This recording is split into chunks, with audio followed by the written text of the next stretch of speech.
এজন্য আল্লাহ রাব্বুল আলামিন সূরা বানি ইসরাইলের 32 নম্বর আয়াতে আল্লাহ বলে ওয়ালা তাকরাবুজ জিনা, জিনা করা তো দূরের কথা, আল্লাহ রাব্বুল আলামিন বলে জিনার ধারে কাছেও যেন তোমরা না যাও। তার মানে যুবক ভাইরা 14ই ফেব্রুয়ারিতে তো ফুল দিব না, দিব 14ই ফেব্রুয়ারি। আজকে মজার ব্যাপার হলো যে এবারের 14ই ফেব্রুয়ারি শাবান, লাইলাতুন নিসফি মিন শাবান, শাবানের রজনী একেবারে 14 তারিখ খাপে খাপ মুনতাজের বাপ। যারা 14ই ফেব্রুয়ারি পালন করবে তারা নাস্তিক খ্রিস্টান, আর যারা শবে বরাত পালন করবে তারা হচ্ছে মুসলমান। কথা বলেন না কেন, ঠিক না বে ঠিক?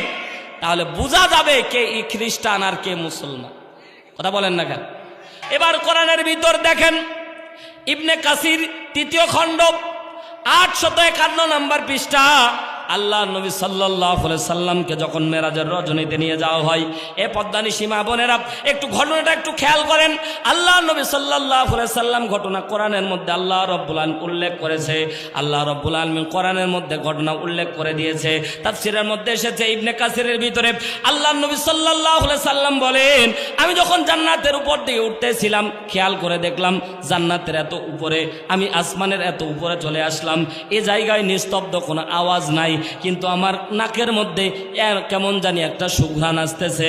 আমি ডাক দিয়ে বললাম জিব্রাইল, এটা কিসের সুঘ্রাণ?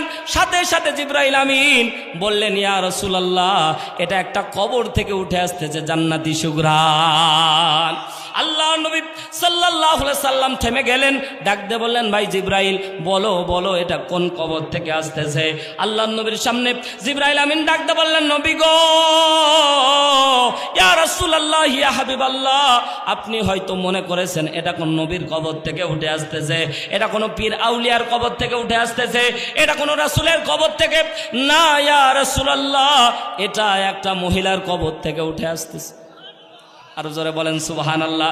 এ পদ্মানি সীমা বোনেরা, দিনের জন্য দেখেন ওয়াকাতরে জীবন বিলিয়ে দাও প্রথম নারী হযরতে সুমাইয়া রাদিয়াল্লাহু তাআলা আনহা ইসলামের জন্য প্রথম শহীদ হয়েছিল। জোরে বলেন সুবহানাল্লাহ।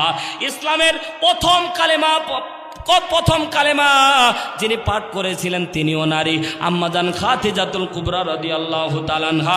জোরে একবার বলেন না আল্লাহু আকবার। মুসলমান ভাইরা আমার, দিলের কানটা লাগিয়ে শোনেন, আমার আল্লাহ রাব্বুল আলামিন গোটা বিশ্ববাসীকে, ইমানদার নর নারীকে আল্লাহ রাব্বুল আলামিন বোঝানোর জন্য আল্লাহ সুবহানাহু ওয়া তাআলা ঘটনা চির অম্লান করে আল্লাহ রাব্বুল আলামিন রেখে দিয়েছে। আল্লাহ রাব্বুল আলামিন বিশ্ববাসীকে বুঝায় দিয়েছে, ওই ব্যক্তির কবর থেকে আল্লাহ রাব্বুল আলামিন জান্নাতি সুঘ্রাণ বিশ্বনবীর নাকের মধ্যে